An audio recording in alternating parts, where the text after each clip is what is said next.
Hi, I'm Veta Jeffery, and I'm actually here on the set of our We Learn to Love Again podcast that we do to help couples. Jeffery Consultants is here to support you. We want to help you solve your pain points. Thank you.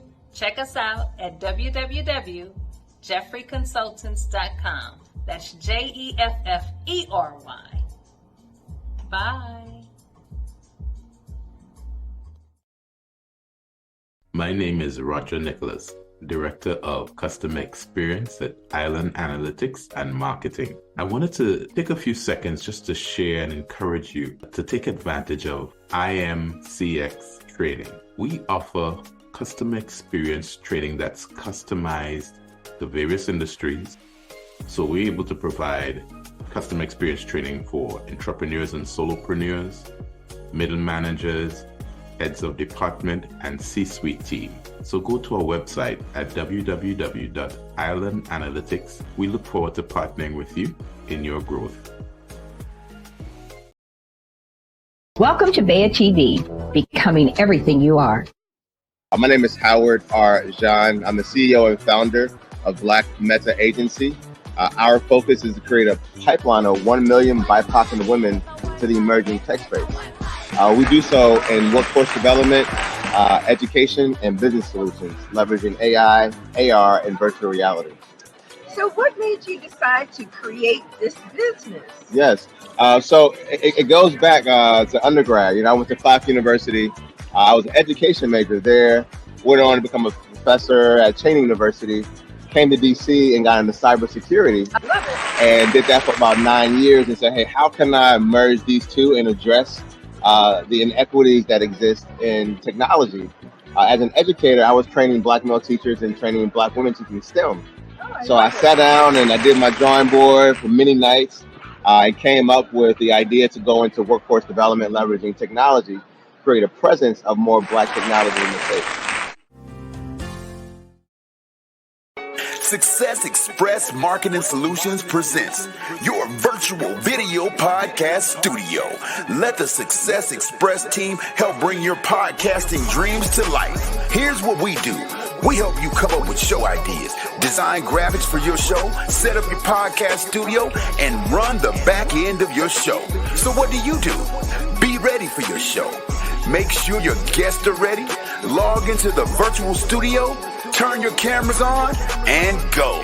Not sure you're ready to go live on a monthly or a weekly basis? You can get the Try Us Out Success Special. It's only $97 with free design setup. All you got to do is try us out, and I guarantee you're going to want more. So get set up today with your virtual video podcast studio from Success Express Marketing Solutions. So go online to Success Express MKTG, and we'll get you set up today. Sign up now and get our free ebook, Modern Podcasting, that'll teach you all the techniques you need to know to get your podcast started today.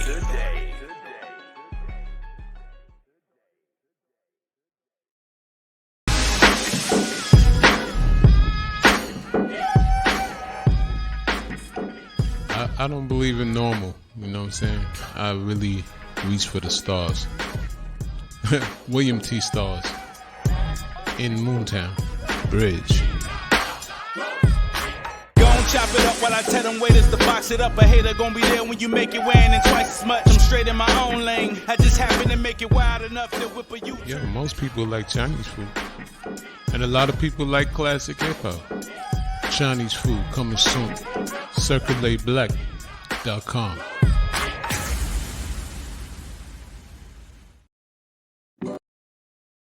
Many of you have thought about it.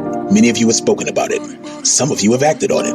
Now is the time to circulate wealth in the Black community, and we have the platform for it. Welcome to CirculateBLACK.com. What's inside Circulate Black? A business directory, business social networking, an online marketplace, and business crowdfunding, all in one place right at your fingertips. Log on to CirculateBLACK.com today and sign up for free. Let's all work together to circulate Black dollars among Black-owned businesses to build infrastructure and wealth in the Black community. Hello, hello, hello. Happy Friday. Man, when I tell you I am stoked and super excited to be here for this kickoff, You can't imagine what this means. Just being able to be before you, share great news, have people coming from 5 different states, bringing experts who have done the hard part. You know, they've laid out the blood, sweat, and tears to create businesses, and they've set aside time to be able to join us today so that we could bring you bits on what it takes for you to be successful. Man, there's no greater feeling than to just be in position to help businesses have everything they need to thrive. My name is Veta Jeffery. I am the CEO and president of Jeffery Consultants. My call tagline is, my job is to help you solve your business pain points. Oftentimes we find ourselves in situations where we're trying to figure out, how do we solve these big things that keep us like the hamster on the wheel, going in circles, feeling like we're not getting anywhere? And it's because you've taken that brave step to step out on faith and go into business for yourself. But in many communities, when you don't have access and connections like we would like, you often feel like you're in business by yourself. So today we have some phenomenal people that have come set aside time, and they're going to be giving you points on what it takes to get ahead. So here's what I want you to do. I want you to sit back, get your water. You know, I had to make sure that I have my water. We want to stay good and hydrated, right? Get your water, get your snacks. Make sure you've got your pen and your pad, and make sure that you share this cast, because we want to make sure that we can help and reach as many people as possible. So looking at the people that registered for this today, we know that we have businesses at every stage. We've got small businesses who are just getting off the ground, mom and pop shops. We've got businesses who are over millions in revenue, and we're so thankful to have you all here to join us. And we have business people that are just trying to figure out, what do I do? Who do I go to? Or how do I manage and maneuver this world called going into business for myself, taking that big step, being brave, jumping off the ledge. So here's what we want to do. We don't want you to jump off any ledges, stepping in too early. If you're still on your full-time job, we want to give you tips on what it takes to come off. But if you have jumped in and you're absolutely immersed in being in business, this is the place for you to be today. We've got some great consultants listening in. We thank all of you and your willingness to come in, take notes, and figure out how can all of us collectively come together to help the business community be better at what they're doing. I want to say it takes bravery to be a business owner. And those of you who have gone through the heartache, the tears, the long nights, the questioning, what am I doing? Is this the right thing? Have I made a mistake? I'm here to tell you that you're in the right place. I was trying to figure out what I needed to wear today. So if you know me, I like suits. And so I was going to be all fancy and wear my suit. But then I recognized I wanted to showcase small business. So I got to show you all my shirt, even as I do my fancy camera work. So my CEO shirt for the day is Conquer Everything. So I had the business owner that made this for me is actually, her name is Terry Sanders. She owns the Omaha Star, which happens to be Omaha's Omaha's Black-owned newspaper. She is the owner of the newspaper, but she also has the Omaha Star LLC, where she makes trinkets and things, and she made this. So I had to rep today. So you'll hear me doing a lot of repping today and celebrating all of who you are. Terry also happens to be the mother of Simone Sanders, who is MSNBC's Simone Sanders. So you all may have heard of her daughter as well. So going out, our communities need you. Economic development depends on our small businesses, and we sometimes forget to say that, and we forget to help you understand how important you are. You are vital to the community. So our governors, our mayors, those that have been elected into any office, understand that we can't run economies without your success. So please don't ever underestimate the importance of a small business owner. You all hire people in community. You make sure that that dollar circulates in community, and we need it. you actually, when the ecosystem runs well, you do business with one another.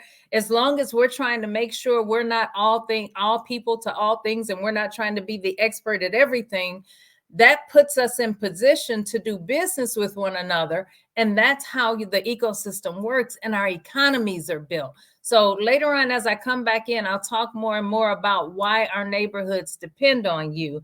But I just wanted to get out there that you need to understand our small business structure is significant. We're doing this today so that you can have everything you need to get ahead. So it's time for me to introduce our first speaker. I'm so excited, man. This woman is the bomb.com.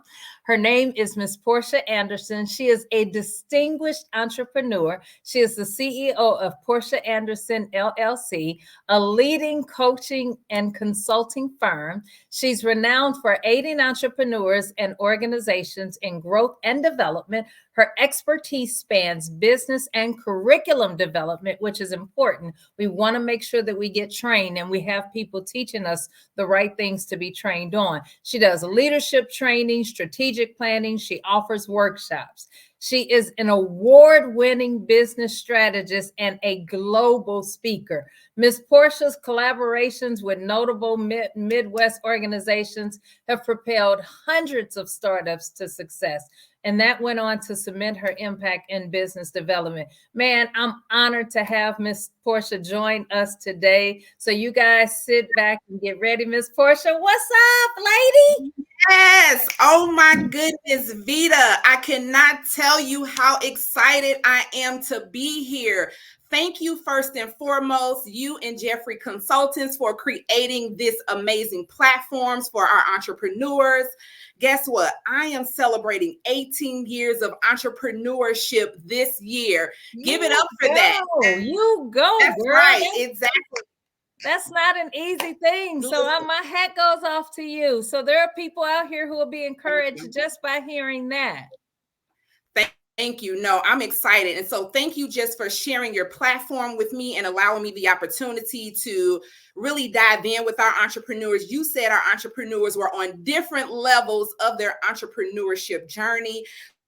So I want to talk a little bit about my journey, and then I want to talk about 4 ways, guys, in order for you, no matter where you are in the level of your business, to be able to take action and get to your next level of success. Is that okay? Girl, you take it. Absolutely. I love it. Well, again, thank you all so much. Again, my name is Porscha Anderson. Veta told you guys a little bit about what I do. I want to say this. What I'm most excited about in my entrepreneurship journey is being able to sit on platforms like this and be able to share my 18 plus years of knowledge and expertise in the areas of entrepreneurship. I want to say this. Launching success is not easy. Okay. When I first started my journey in entrepreneurship, then I didn't have any direction. I didn't have any guidance. All I know is that I wanted to be my own boss. I wanted to be able to create an impact in this world through fashion, through teaching, through education, through economic development.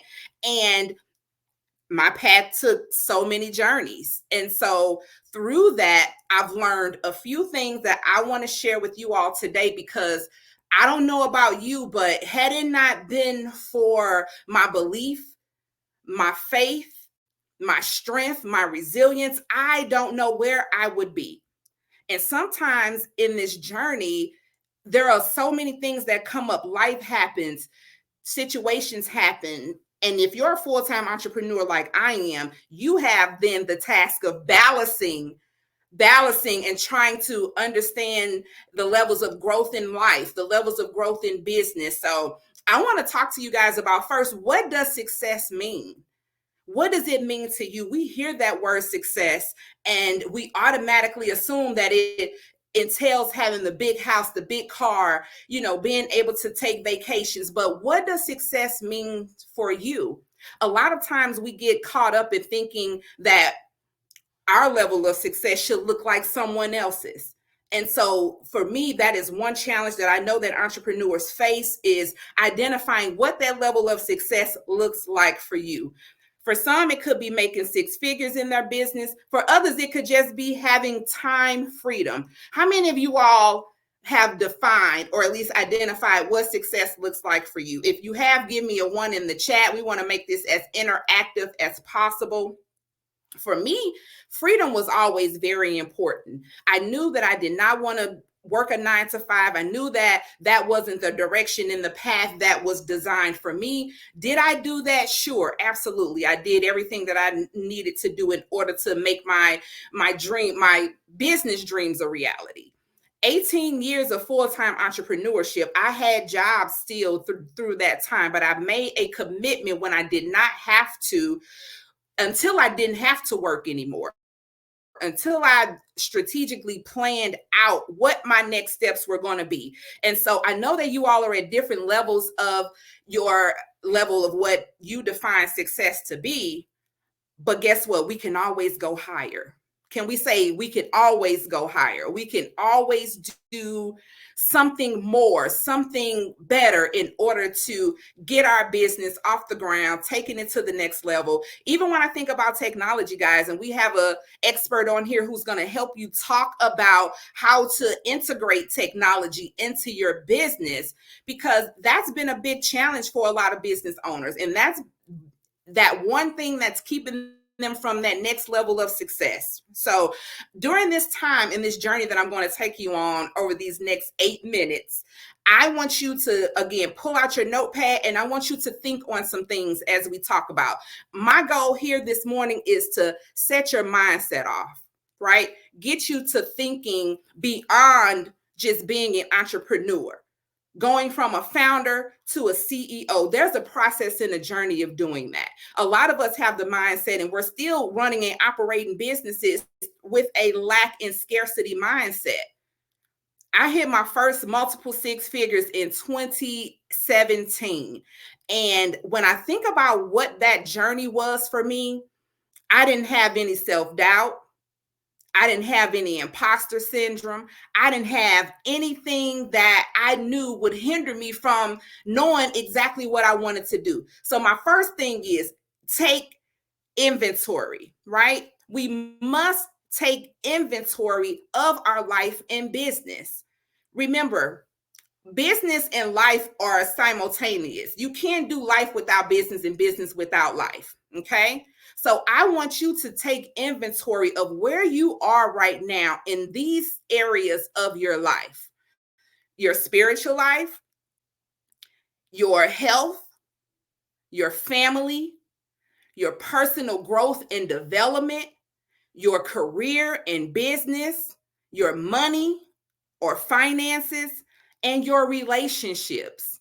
Being able to take inventory of your life is super important, because how do you know where you're going and what direction you're going to if you don't know where you've been? If you cannot identify the areas of your strengths and your weaknesses, things that I'm doing well. What am I doing well in my business and in my life? Because they're one and the same. Usually how you show up in life is how you're going to show up in business, okay? And so you have to be intentional and say, hey, I am going to make a committed effort. The fact that you're here on this call today lets me know that you are amongst that 1% who are taking your business seriously, who is here to get the knowledge that they need in order to take their business to the next level. I want you to ask yourself 3 questions in that list that I just gave you of taking inventory all the way around. The first question is, where am I now? I want you to think about your journey and what has led you to where you are right now today. I want you to think about all of the traumas, all of the things that have held you back, all of the things that internally have caused you to not show up in your business how you know you should be showing up in your business. The next part of that is, where do I want to be? Getting clarity and taking action are very necessary steps, but how can you take action when you have lack of vision? The next question under that is, who do I need to become in order to achieve it? If you can 100% say that you are happy with where you are right now in the areas of your life and in your business, if you can 100% say that you are happy with all of those areas of your life, then I'm going to challenge you to rethink that. I'm going to challenge you to go deeper. I'm going to challenge you to identify areas of opportunities where you can grow. Areas of opportunity where you may not be doing those things necessary to reach your level of success. Remember, success is what you define it to be. Okay? So take an inventory, guys. I need to know, where are you? Where do you want to be? Where are you going? What steps do you need to take? The second action step is getting clarity on your vision. When you are clear on why you are starting that business or why you are operating that business, what you want to achieve, understanding what your purpose is, and setting goals, if you do not have clarity, a lot of people are stuck because they don't have the clarity. They have this great idea. They don't have clarity. They have not thought about the steps that they need to take. Even for my 7-figure earners, I want to talk to you just a little bit, because as a 7-figure earner, you should be at the point where you are clear on where you are properly delegating those tasks that you don't have to do or don't want to do. You're supposed to be the visionary of the business. It's hard to be the visionary and the doer and the social media person and the financial accountant. It's hard being all of those things, but you get to decide how you show up. If you don't have clarity, then you're not going to be able to see clearly. A lot of times we get stuck and we give up and we throw away the business right before success happens. We do it right before success happens because we haven't set a clear goal. Or when we're talking to our clients, we can't close the deal because we can't clearly articulate why we're here to serve them and why we are the best fit for what we know they need. A lot of that hinders you from being able to move forward and take action. When you are clear on who you are serving and why you are serving them, that is really where the magic begins to happen. So I ask you to really take the time, get clear on your why. Your why has to be so strong as an entrepreneur, because things are going to happen. Life is going to happen, and then it's going to cause you to close your business. You're not going to have the sustainability that you need because your why isn't strong enough. For me, my why is my 3 beautiful grandchildren. My goal is to leave a legacy for them, not just a financial legacy, but a legacy of resilience, a legacy of knowing their worth, knowing who they are, knowing the impact that they are here to make in this lifetime, not the next lifetime. I'm clear on that. Freedom is very important to me. Time freedom is very important to me. And so once you have identified those things that are your non-negotiables and you're clear on your vision, we're going to go to the next one, which is being resilient. I have not been in 18 years of entrepreneurship for no reason. I'm telling you, you have to be crazy to be an entrepreneur. You do. You have to be resilient. You have to be able to face challenges in your business. You cannot be afraid of failure. When I made my first 6 figures, I already had 3 failed businesses before then.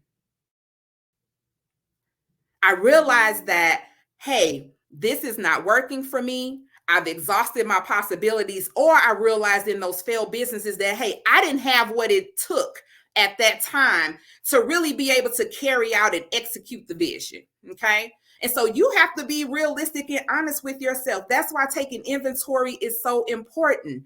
You got to be able to learn from your failures. If you are afraid of failing, you might as well step off the pot. Okay.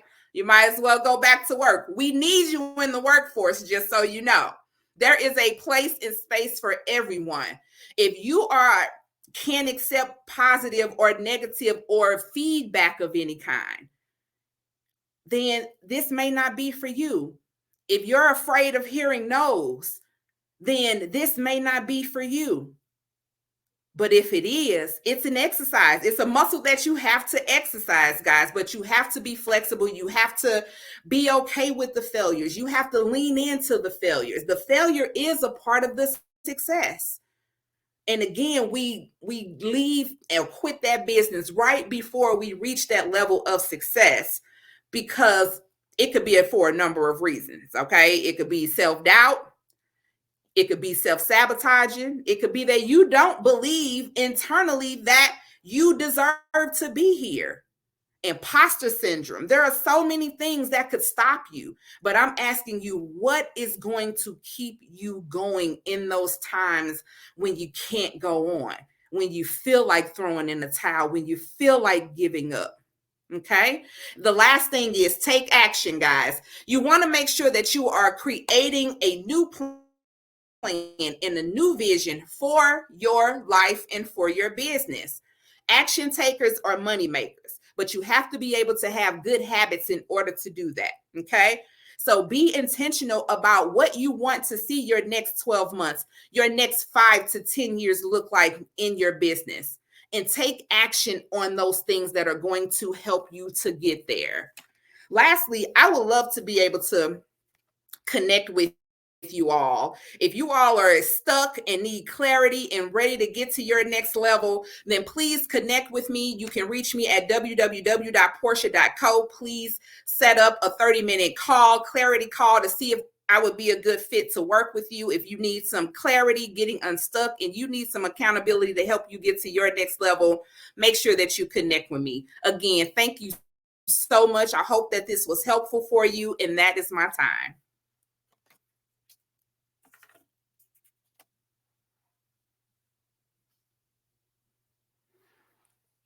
I can't hear you, Veta. Is that me?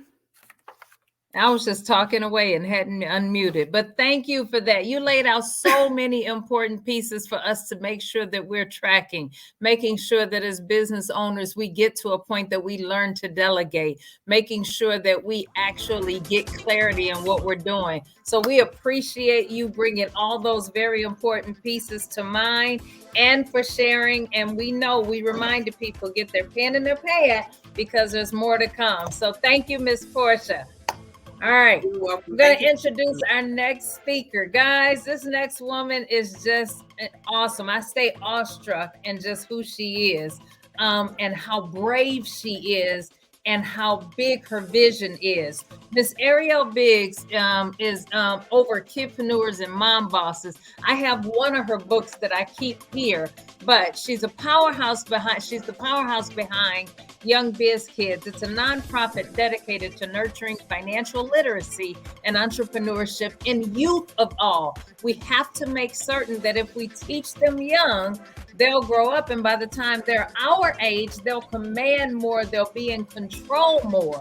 And then later we'll have a person coming on who these kids need to be introduced to so that they can know how to balance it.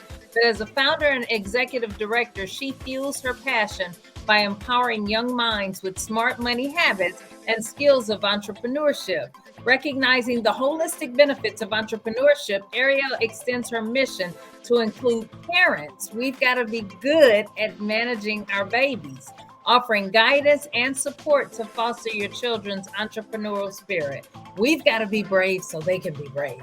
So, juggling multiple roles as mentors, as a mentor, child advocate, public speaker, Arriel's remarkable journey has earned her accolades on local and international stages. With her groundbreaking book, Mom Boss, and her expertise as a brand strategist, Arriel is transforming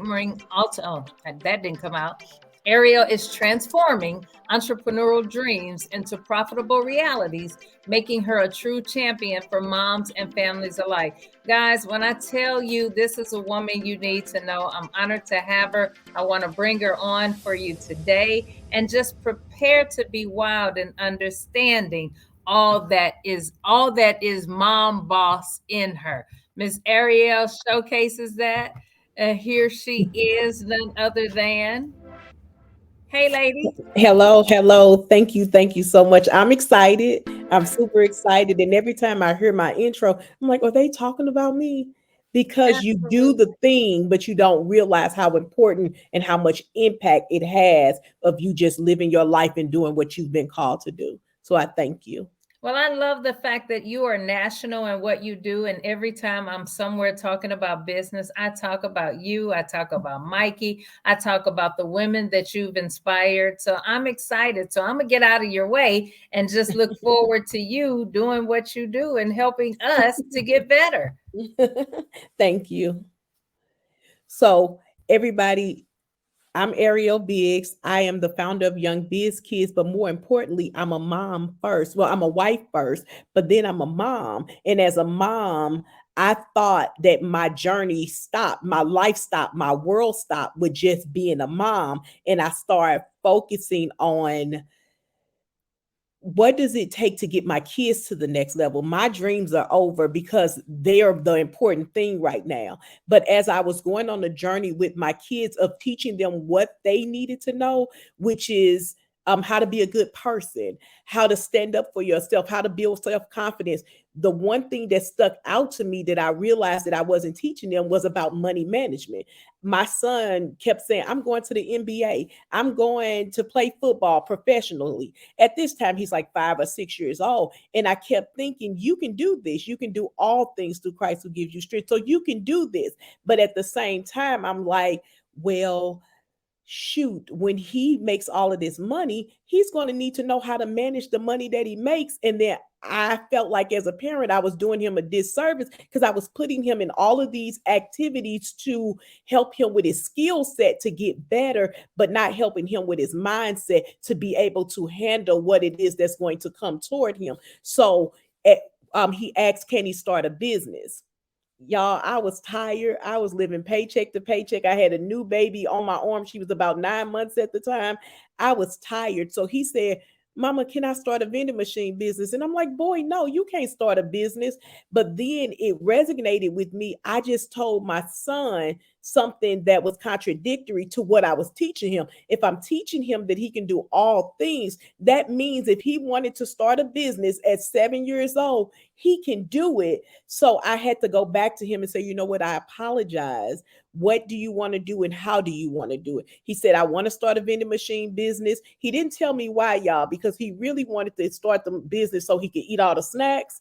But nevertheless, we were still able to start the business to teach him what we needed to teach him. But the first step that I taught him was you need to do a business plan. We were not just going to give him something because he wanted it. You got to work for it. You got to put some skin in the game. And that's what young business owners or older business owners, when you want to start a business, you got to show forth the effort. Nobody's going to give you something just because. So you have to prove that you want this. So he did a quick 5-question business plan and was able to put the business idea together. After that, he approached us, he told us, and I said, we really gonna have to buy this boy vending machine, a vending machine business. I said, but at that time, me and my husband was living paycheck to paycheck. We worked regular jobs. So we didn't have a lot of savings. We wasn't even investing into our 401k. We wasn't doing the things that we were supposed to do as parents to even set him up for the future. So I was just like, yeah, we're going to have to really dive into this. And if he's going to do entrepreneurship, we're going to have to get mentorship as parents so that we can guide them on the right track, because we need to be on a different track too. Because if we're going to teach him financial literacy, we also need to know financial literacy too. So as we start working on this journey and building ourselves, we were building our son at the same time. And he was able to purchase his first 2 vending machines. And by the age of 12 years old, he owned 12 vending machines. And now if you Google, he's the youngest vending machine owner in the United States. So I'm saying that to say, when your child comes to you, You got to listen to them, listen to what they're saying, and then see how you as a parent can put them in position to win. Not do the work for them, but put them in a position to win. They might not do what my son did, but they'll get the confidence and know that your support is there. Because as a parents, we say no to a lot of things because our kids come to us with a lot of different ideas. They change their ideas like they change their clothes. I tell my son probably had about 10 businesses and he's 16 years old now. But the reason why he's able to continue to start and do things because the confidence that he had from our support. And our support didn't look like doing it for him. Our support looked like doing it with him and making him do his setting goals for him, and then having him to do the thing that he said he's going to do. And in return, we would do what we said that we were going to do. So the first thing I would say is make sure your child does a business plan and show that they really, really want this. The second thing that I would say do is have them open up a bank account. As I was going through this journey, my son had a bank account.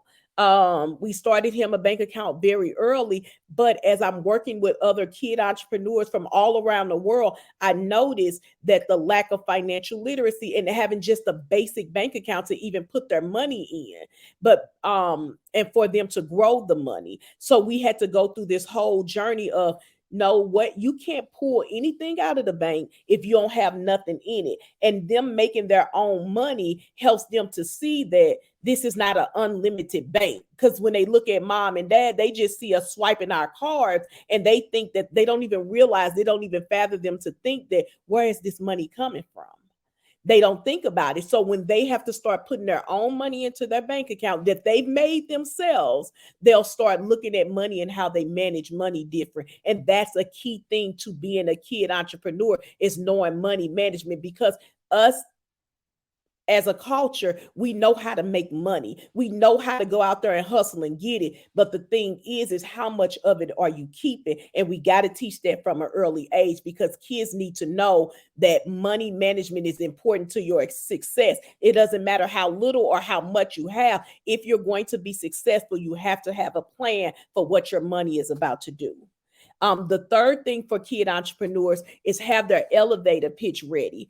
I always meet parents that say, oh, my kid want to start a business. I got to get them with you. They got to get with you. I'm going to have them to tell you about their business, but then they don't know about their business. The parents know a whole lot about the business, but the kid don't know about the business. So my suggestion would be to have your kid practice their elevator pitch over and over and over. I'll tell you a short, cute little story. My son teaches now other kids how to do elevator pitches. We were in the class and he had an aha moment and said, Mama, I used to be so upset that you had me practicing my elevator pitch, standing in front of the mirror. Every time I go out and introduce myself, I had to introduce myself with this elevator pitch. I didn't realize how much it was setting me up to learn my business. It wasn't that he could repeat the same thing over. He had to be able to tweak his elevator pitch for the audience that he was talking to. So if he's talking to somebody in STEM, he needed to tweak it for STEM. If he's talking to somebody that's in childcare, he needed to tweak it for childcare, or even school districts to put his book in. He needed to be able to tweak his elevator pitch to be able to present to those people. That is a skill set that our kids need to have. The elevator pitch helps them to communicate properly. Most of us as adults don't communicate properly, but when you can truly articulate the vision that you have for yourself and what it is that you want to do in this world, you grab people's attention. So kids need to learn early on that their elevator pitch is important. Now I'm about to jump over to you moms, and I'm going to say parents. I work a lot with moms, but I do have some fathers that I work with, but the majority of moms. I am going to say to you, and this is business, even though it sounds so basic, take care of yourself first. You have to be at your best self in order to be there for your kids. So we can't run ourselves all over the place to make sure this happening, that happening, this happening. You have to take care of yourself. During our journey, my son started his business. He wrote his first book, all within like 1 year. And we're traveling all around the United States, and I get hit with breast cancer. So now I'm fighting for my life. because I'm stressed out and I'm all over the place. I'm fighting for my life and not understanding that I need to take a step back and really care for myself, because if this is really the end for me, I need to make sure that I put all of my energy and efforts into this fight that I'm fighting to take care of myself, because I want to be here for my son and for my daughter and for my husband. I want to be here, and for all the kids that need to learn about entrepreneurship from an early age. The second thing that I want you to take away as a mom is you are a mom first. When your child becomes a kid entrepreneur, everybody will want to pull on them because it's exciting. Nobody's seen anything like them before. It's like the best thing since sliced bread. Like, this is it. Like, you need to speak to all the kids, and all the kids need to see this. And that is true. But at the end of the day, what is the best thing for your child? Because if your child is tired, then they're not going to be any help to those other kids that you're putting them in front of. If your child don't really want to do this, that's not a help to those other kids. It's not a help to your child. So you have to make sure that you're being a mom first, and that your first intention is to look after my child. I remember being at an event and it was over like 1,000 people, and I'm looking at my child and everybody wants to take pictures with him and they want to buy books and stuff for him. And at one point I had to pull him out and put him in a different room, and we had to run his table on our own because he was tired and he was exhausted. And everybody kept saying, where is he? And I'm like, he's taking a break because he's the talent behind all of this, but he doesn't have to necessarily do all of the business, the day-to-day, the selling of the books and all of that. He needs to show up in his best light. And at that time, we noticed he was not showing up in his best light because he was tired, because he's a kid. He can't do the things that we do as adults. So make sure that you keep yourself as a mom first, and you make sure you pay attention to your kid, and make sure you don't let anybody take advantage of your kid, because all good opportunities is not the best opportunity for your child and your family and what you have going on at that time. And then the last thing I will say as a mom boss, a parent boss, is find your tribe. Like, find a group of parents that are doing what it is that you're doing. It's hard to explain to people who don't have kid entrepreneurs that you're on this journey with your child. People will say, you're doing too much. They're too young for all of that. They don't need to know all of that early on. They don't need all of that. You're doing too much, when that's not the case. We're actually using entrepreneurship as a parenting tool to teach them different things about life. So when I'm teaching you public speaking, I'm teaching you how to communicate. When you're practicing your elevator pitch, I'm teaching you how to communicate properly in front of people. When I'm teaching you how to open up a bank account, I'm teaching you that you got to have a plan for your money, and you can't let the world tell you what your money should be doing. I'm teaching you that every month something is designed to take your money out of your pocket, and I'll run through it really quickly. But every month of the year is something from January to all the way to December. It's always something that's designed to take your money out of your pocket. So you got to find a tribe that understands that, and understand that, yes, Christmas is very important, but it's not all about the gifts. It's about the gratitude. It's about giving. It's about how can I serve? When we talk about Thanksgiving is not about the cute outfit. It's about being thankful for who's sitting at the table with you and who's supporting you in your life. When we talk about celebrating our nation and for the 4th of July, it's not about the nice 4th of July outfit. It's really about us coming together and celebrating our independence, and our independence as who we are, as who we've been created to be, and what the call is that we should be putting out in the world. So I'm just thankful that finding a tribe, you'll know what that tribe needs to look like as it relates to what it is that you need in your life at that time as you're walking through this journey with your kid entrepreneur. So I am Arriel Biggs, and the one thing that I want you guys to take away from is we have to be proactive and not reactive to things. And financial literacy is something that we should be teaching early on. And entrepreneurship is the best way to do it with kids, because it gives them ownership in what it is in their life and what it is that goes into that bank account. So I'm Arriel Biggs, and I'm thankful for the opportunity. I knew you would absolutely bring it. Sis, thank you so much. Thank you for being vulnerable and transparent. Thank you for pouring everything into it. I know we can't wait to give more of you guys. Porscha started it, you brought it, and we're just going to keep this thing rolling. So, without any further ado, let me introduce our next speaker. All right, we got Roger Nicholas. He's the Director of Customer Experience at Island Analytics and Marketing. He boasts over 25 years of diverse expertise spanning operational management, sales, and business development. With a track record of success at esteemed companies like Payless Shoe Source, we remember them, Citigroup, and Pfizer Pharmaceuticals, Rogers' leadership has driven growth and innovation in the Caribbean's consumer goods and retail pharmacy sector. So note that accent will come out. As a certified Net Promoter Score professional and customer experience professional, Roger is renowned in his ability to deliver impactful solutions that drive customer acquisition, retention, and revenue growth for entrepreneurs and enterprises. Beyond his professional accomplishments, he's dedicated to public service, volunteering, work with the Special Olympics with Olympics Church. He's an avid soccer and football enthusiast, and he is always eager for spirited discussions about sports. Guys, one of the things I want to say as we bring Roger to the studio, customer experience matters. We have to make sure that we are treating the people that keep us in business well. So I'm so excited that we have Roger joining us today and giving us that tidbit. Roger, thank you for this. And without any further ado, I can't wait to hear what you have to say.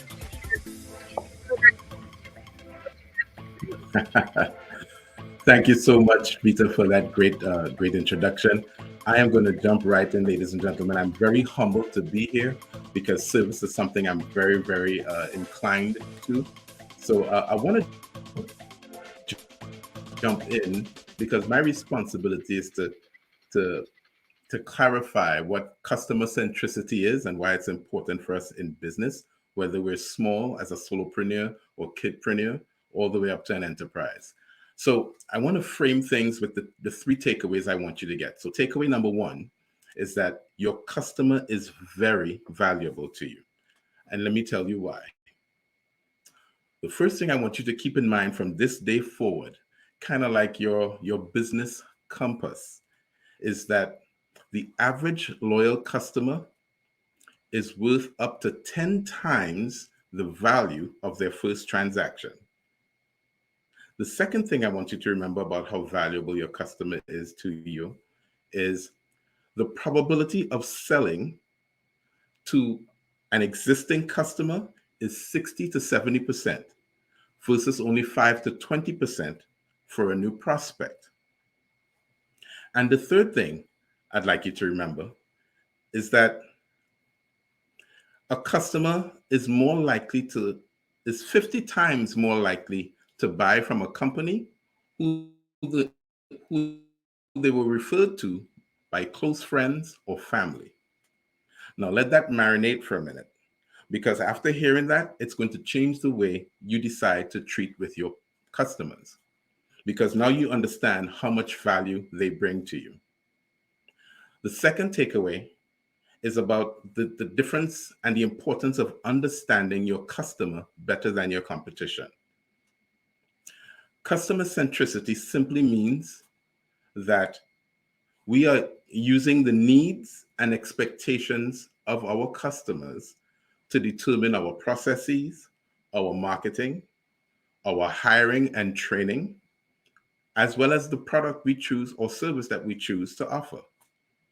So what you may or may not know is that there is a strategy that's about officially 30 years old and in the makings about 50 years old.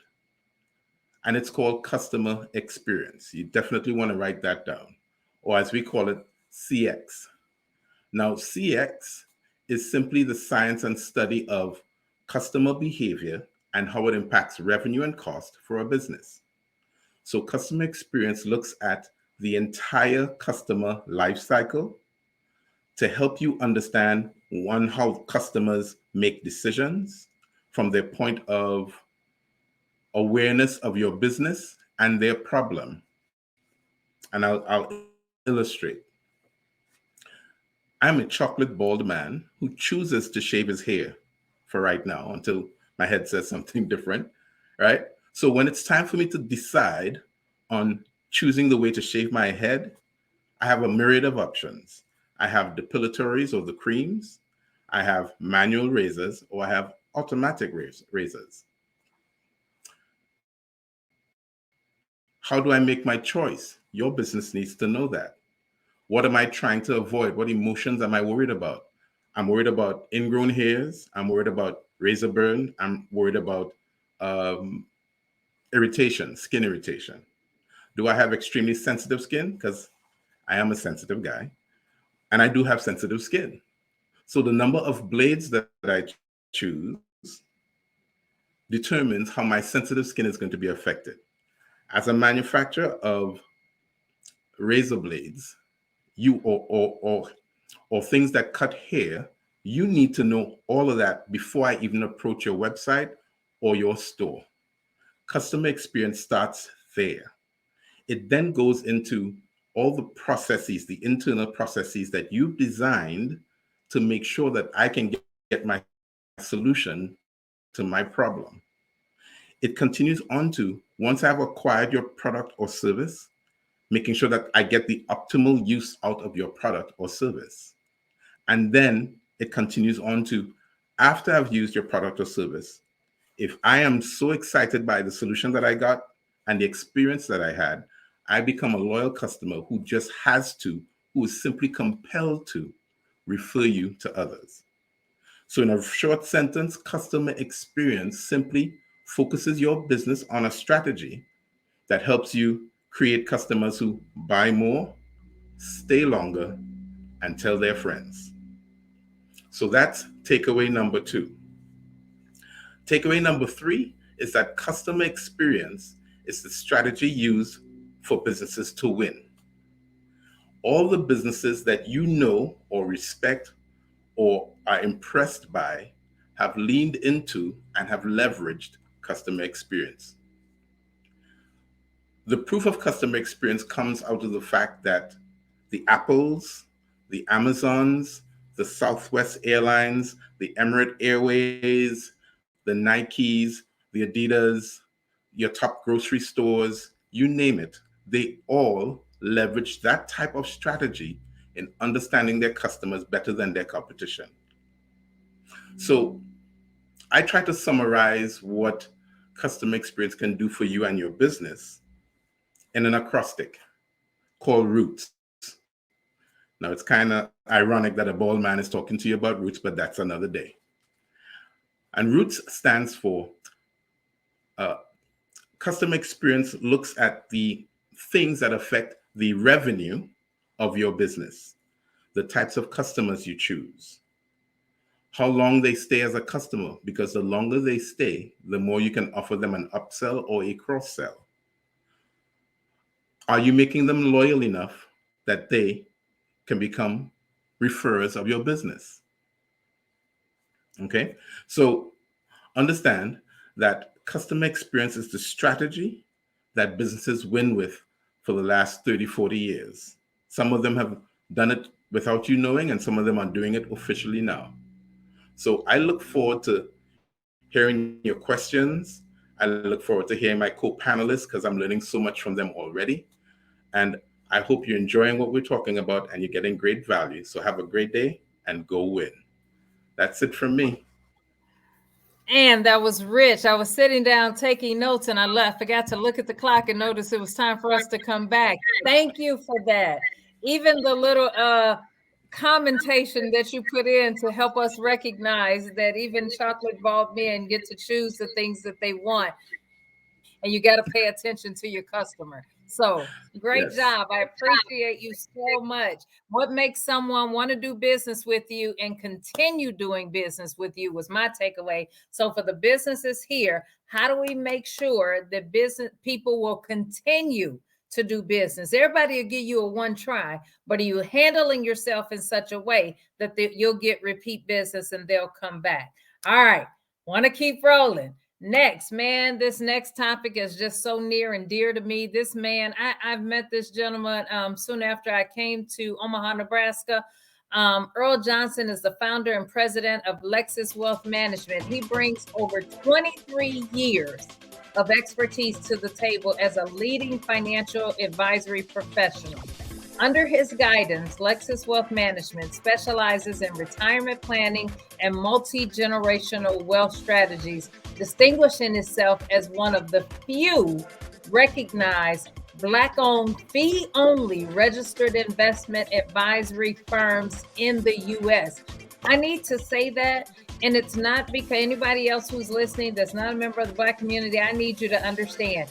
I spent over 20 years working in the financial services, financial investment banking industry. It is difficult for minorities to stay in that profession. And the fact that Earl has made it and continues to be here, even the fact that he chooses to be here, is something that we have to respect, because it's not easy. And boy, do we need him. We need someone who won't make us feel shame as we've made mistakes along this path and as we're trying to get better. So Earl's leadership has shaped the success of numerous financial advisors, fostering a culture of excellence and achievement. He's based in Omaha, Nebraska. He has strategic partnerships in Chicago, Atlanta. Lexus Wealth Management serves individual private wealth management clients and businesses seeking comprehensive money management and retirement planning solution. His belief is in the power of holistic financial planning, underscoring the company's commitment to helping its clients achieve financial independence and build a foundation for multi-generational wealth, guided by the mantra, quality of life matters. Guys, I am so thankful Earl found time to be with us today. I want him to kind of break it down, because typically people are scared to invest. They feel like they don't have enough money yet. They put it off last, and they put cable and everything else first. But I know Earl's going to kind of show us the way, and I've already said too much. So let's get Earl in here. I'm talking too fast. Man, I'm so happy to see you. Well, happy to be here. Thank you for having me. So I want to turn it over to you and teach us what we don't know. I'll do the best I can. I'll tell you the interesting thing about money and financial success has a lot to do with, what you talked about already on the program about the decisions that people make to go into business, some of the things that they do in terms of how they handle customer relationships and so forth. I invest money and I help people save and grow money for the future, but probably the most important part of my job is understanding the people that I work with, understanding what it is that they want to accomplish and what they want to achieve, and then trying to, take inventory and maybe tear down some of the beliefs that they've had in the past that get in the way of them being financially successful, or more importantly, being able to, help them achieve the goals that they want to, a comfortable retirement, putting their kids through college, being able to take care of a car repair. They talk about all the time, statistically, people don't have $400 for an emergency. That is one of the first things that we're going to accomplish when we sit down and have a conversation. I know you want to be wealthy. I know you want to invest and you grow your money, but let's figure out, what gets in the way, or what has either understanding where you are financially or getting on the pathway to be financially independent. I used to work with somebody who talked about being financially free all the time. And there was something about every time he said the word financially free, or the words financially free, that kind of made me, feel a little different inside, made me feel a little warmth in knowing, am I financially free? What does financially free actually feel like? Part of the things that, I have conversations with people about all the time is because a lot of people, they shy away from me because they think that, they should be ashamed about their financial situation because they don't know where they are. And these are people sometimes that have, maybe have hundreds of thousands of dollars and don't feel like they've done enough. Or there's people who just flat out haven't, develop the discipline to save money. And I know they feel like they don't have enough, when they sit down, but they don't know what it is that they, it's the don't know, but what I don't know, what do I need to do to achieve the kind of financial life that I want to? So, when I have conversations with people about, growing wealth and about, what pathway that we need to take, because a lot of times it does require a change. It does require a certain amount of discipline. It all starts with, you all make money somewhere down the line. It doesn't matter if you made, 40,000 or 400,000. It's about what you do with it when you get it. When that money comes in the door, how have we allocated that money, for our best future, for whatever it is that we want to achieve today. So it's really important that I understand, that belief system, what you learned in the past and how it affects you in the future. We talk about, or at least the topic that I'm here to talk about today is the wealth mindset, creating a wealthy mindset. You hear conversations about the millionaire next door, or you see people who may be a millionaire from an athlete. I mean, you hear stories about athletes all the time. I mean, how's a guy that made $40 million in his career go broke? There is a reality. It means 40 million came in, but where was it allocated in his future? Had they decided early on that maybe some of these other things, like, an additional car, having multiple houses, paying families' bills, maybe some of those things could have been reallocated in a different way, or wasn't as important to them at the time, because, you got to think about the rest of your life. I mean, you don't know how long you're going to be here on this earth, but I'll tell you what, I would rather prepare myself for security toward the end of my life rather than, just spending my money willy-nilly, not knowing that 20 years from now, I'm going to need it for a particular purpose, So there is a way to preserve your lifestyle. And when it comes to investing and saving and growing money, then one of the most important components in that is time. How much time have I started to utilize compound interest and compound earnings to my advantage? We talk about compound interest, compound earning. If your money compounded at 4% every year, over time, you're going to grow money. Now, if your money grew at 12% per year over time, you're going to have a substantial amount of money, and really, there's a funny thing. It really doesn't matter how much money you put in. Over time, it can compound.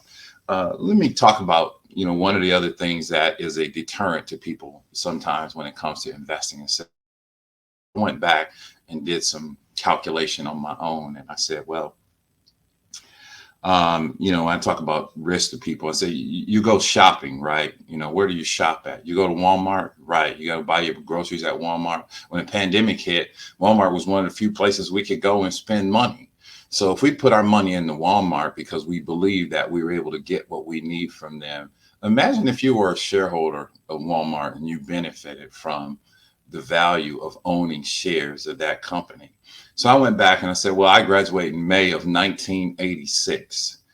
And suppose my family's beliefs and decisions said, you know what, son, for your graduation gift, we got $1,000 saved for you. We're going to buy you some Walmart stock. You could buy Walmart stock at the time. At the time, it was $1 a share. So that $1,000 would have bought me 1,000 shares of Walmart. Today, without adding any dividends, just little old appreciation, Walmart stock is now worth $61 a share. That $1,000 investment in 1986 would be worth $61,000 today. And I still would have had dividends paid to me as a shareholder as well, too. So I went back and I said, okay, let's talk about risk some more. You people out there probably went to McDonald's at least once in your lifetime. Unfortunately for me, I probably go a little bit too many times in a month or in my lifetime for sure. But an investment in McDonald's at the time, and like I said, I did the numbers. I'll go back and I'll look at the numbers again. McDonald's in May of 1986 was $5.70 a share. It would have bought me $175 a share, or 175 shares in McDonald's. McDonald's is now worth $285 $281 a share today. So my 171 shares at $281 is $49,000. So those two $1,000 investments would now be worth $110,000 without me doing anything, without me adding any additional money to it. So really it's about attitude. It's about decision making. It's about what we believe in. I don't see investing in McDonald's to be a terrible risk at all. You know, as long as that drive-through line is backed up the way it is, you're probably going to do okay in terms of investing your money in it. So really it's about attitude. It's about beliefs. It's about allocating your money. When we talk about allocating money, if you make $1,000, well, don't spend $1,000 to live on. Live on 900, live on 800, live on 50% of what you make. If you can get to that point, here's what you get. You get the opportunity to be able to go out and do what you want as your own best advocate. And what I mean by that is you get a raise. What does your mindset say right now? Well, my mindset might say, because I got a raise, I'm ready to go buy a new car. Okay, fine. You know, you deserve that. But what about at the same time, you decide I'm going to invest more now that I have a raise? If I had this healthy, wealthy mindset, I'm going to allocate some more of that money to my investment. And I'm going to watch that grow because there's satisfaction in that too. But if you were financially free, now you have the ability to increase your investment and buy your car. That's financially free. How about when it's your child's birthday? You know, a lot of us will go out here and spend $500,000, $700,000 on birthday parties. It's amazing. But how much did we put in our kids' 529 or investment account? You know, with the wealthy mindset, I'm going to invest for my child on my child's birthday, you know, or do it, you know, every month. You can do that as well. But if you were financially free, now I can have the birthday party that I want and I can invest how I want on my kids' behalf. That's what financially free is all about. That's about investing for your future, allocating your money to your to the things that you care about. Same way with inheritance. I mean, when I get in, if I had inheritance or if I see people with inheritance, if these people were their best advocate, they would save that inheritance. They would certainly button down their own estate plan and prepare themselves for multi-generational wealth. Or if you're your best enemy, you will spend that money. Money comes in. Well, I'm gonna sell mama's house because I want to go buy me something new. And you know, if it's an asset, wonderful. If you want to take a trip and enjoy yourself, well, it's not an asset. You're about to spend your family's money that they probably took their lifetime to preserve. But if you are financially free, now you have the ability to do something for yourself and your family while also preserving your family's asset. So when it comes to creating a wealthy mindset, sometimes you got to talk to somebody. It's almost like counseling. There's an interesting psychology in wealth management, understanding your clients' attitudes, their behaviors, where did they get the idea of what they want to do with their money and how you're going to help them achieve it, knowing that they've had probably some unhealthy relationship with money in the past. And that doesn't matter. Again, it doesn't matter how much money you make. Man, I love it. I'm sitting here. I'm like, wait, I got to finish taking notes. Have I had an unhealthy relationship money in the past? That says it all right there. You know, what have my habits been? What have I encouraged? What are my children watching me do? They're even watching as they see how we celebrate their birthday parties. Man, you broke it down. Now, you gave us a lot to look at. Before you leave, I have a question. And I know you don't like this question because I've been in your seat, but I have to ask it anyway. Okay. How much, now that, you know, the Big Mac is more than the share of stock used to cost, how much a month can somebody get started saving? Because $25 won't do what it used to do. So what can we really do?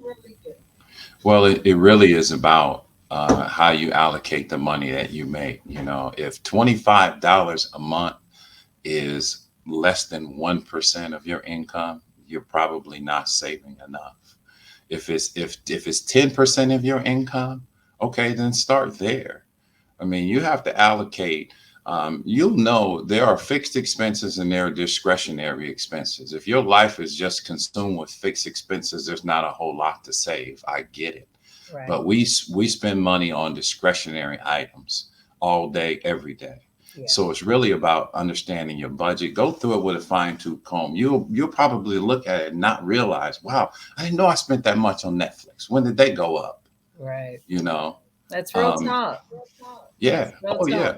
So, There's a lot of things in that budget that you could look at and say, well, I don't need that, but I do need to preserve the wealth for my family. Earl, I gotta say this because you got us to thinking. And one of the things, and this is so old school, but I gotta put it out here. We used to have a bartering system.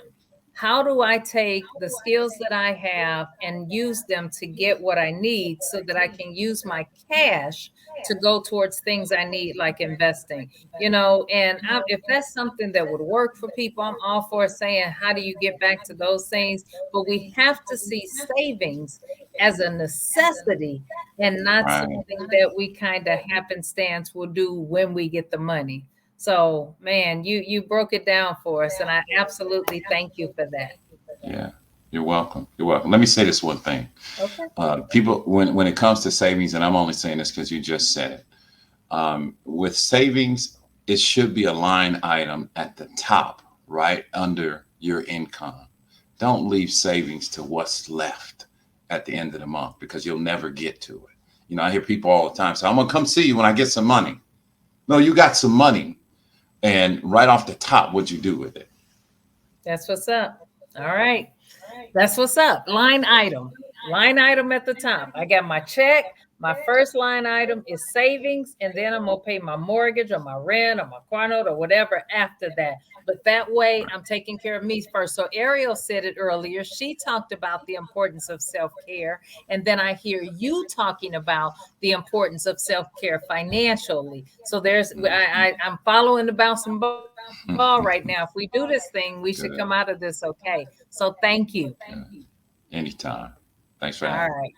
Let's get our next speaker up here, man. We are just rolling. I don't know if you guys are like me, but I'm like on the edge of my seat, like I'm watching a good show. Learning about money and learning about business, there's no greater thing to be. Becoming an entrepreneur is nerve-wracking because you got to be brave. But man, if you take the notes that these people have given, it'll absolutely go a long way of helping you stretch what you're doing, how you can step out and be brave, and then how you can continue to build. Never do it by yourself. So this next gentleman, I can't say enough about him. He just makes my heart smile. Howard John will talk about, now the title says Unleashing the Power of Branding in the Digital Era. Howard could really just talk about anything because his expertise is just so wide, so vast. And he's just a dynamic gentleman. So Howard, it says that in my notes, he's the CEO and founder of Black Meta Agency Corporation, a trailblazing force in the SaaS workforce development solutions, focusing on Web3, blockchain, fintech careers, and with over 18 years experience in workforce development. His leadership spans over diverse sectors, including cybersecurity, management consulting, small business development. His groundbreaking work with the Black Meta Agency intersects various fields to tackle the challenges of future industries such as Web3, blockchain, EV charging, and biotech careers. Notably recognized, this is something I'm super excited about, as U.S. Black Chamber's top 50 under 40 that just happened, alongside luminaries like Terrence Bud Crawford and MSNBC's Simone Sanders, who are actually both from Omaha, Nebraska. Howard's influence extends beyond accolades to transformative economic development projects like the MLK Gateway Project in Washington, D.C. The Black Meta Agency, Howard drives innovation, empowers community, and shapes the future of work, leaving an indelible mark on both industry and society. Guys, help me welcome Howard to the studio. I am so honored to just hear from him, Howard. You know, you're my guy. The fact that you had time for us today just shocks me. You're in so many places. So without that, any further ado, I'm going to turn the stage over to you. Thank you. All right. Well, thank you so much for having me. I mean, this is a highlight of my week. And also, I think it's amazing that this is Women's Month and we have a woman that's creating space for all those in the community. AT, would you mind playing the video? Do you have a moment to play the video? All right. So if you played the video, then I'll start. I'll stop talking. But ultimately, I'm here to kind of give you some free game. And I think, you know, someone has been so blessed to be around so many spaces, from education to technology to economic development, even, you know, consulting for the Port Authority, which manages the World Trade Center and all those major assets. I just have so much to give. So I'm going to be strong and not long, as many of our Baptist preachers have a difficulty doing. But AJ, are you going to play? Are you going to play the video? If not, then I can keep playing. Welcome to Veta T, Becoming Everything You Are. And I'm your host, Marcia Hughes. During the Black Engineer of the Year Awards Conference, I've assisted participants in unearthing their stellar achievements in STEM excellence with the goal of revealing their career and advancing brilliance of STEM essence. Beta STEM Conference is the place where trailblazing STEM professionals turn their STEM story into STEM stardom. And now, please welcome our next guest. This is the 38th year, and we are so excited. We're seeing old friends and meeting new friends. You need to be here, and we are so excited to be here with you. Yes. So share with us your name and all of your information. Absolutely. So that I don't mess it up. It's okay. Yeah. My name is Howard R. Jean. I'm the CEO and founder of Black Meta Agency. Our focus is to create a pipeline of 1 million BIPOC and women to the emerging tech space. We do so in workforce development, education, and business solutions, leveraging AI, AR, and virtual reality.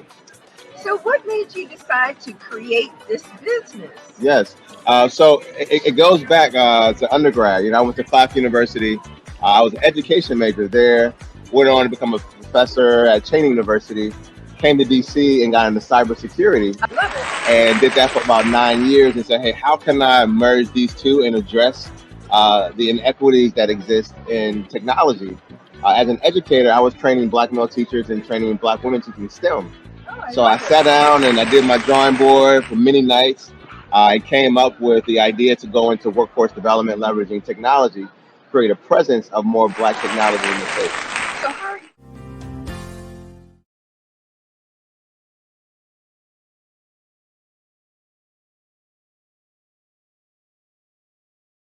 So the reason why I wanted to share that video is because, you know, I'm all about branding, and we're talking about branding in the digital era, or more so evolving our business during a digital era, which has so many implications. I'm going to give you some free game on AI. I'm going to give you some free game on how to pivot into tech. Also, I'm going to kind of give you some of my branding secrets on how I've been able to scale this company. That's only in 2 years. It's now we're doing global projects making impact. And so I'm going to first start with, you know, the questions of, would you like to, you know, be on this technology revolution and leveraging all of these cool technologies from blockchain, smart contracts, fintech? Are you wondering about how to incorporate this into your business model? Also, are you thinking about pivoting into technology? Well, we have this conversation today to address those topics and many more. As someone who has been in education from the classroom, has been in higher education, and also many other industries that we talked about today, pivoting is so crucial. But I really believe that it's the best time for us to pivot and expand into tech. We know that this is a multi-trillion-dollar industry that's ahead of us when it comes to virtual reality, artificial intelligence, with iconic tools such as ChatGPT and Bard AI. The time is now. As someone that uses AR and artificial reality and virtual reality into their business, I can tell you that it's the blue ocean effect. And what is the blue ocean effect? It's not my pretty blue jacket. The blue ocean effect is going into a space to where there is not many people. So if you were a shark or a shark and you're trying to swim around other sharks and eat the same food the sharks are eating, it's a lot of competition. But that shark found a blue ocean where there's no other shark fishing or eating. He can also eat alone and eat as long as he would like to. And that's what I did with technology. As a person that was in a classroom that actually trained teachers at a college level and then went into cybersecurity, which is very, very popular now, I was thinking of how can I pull those things together? And therefore, we have Black Meta Agency.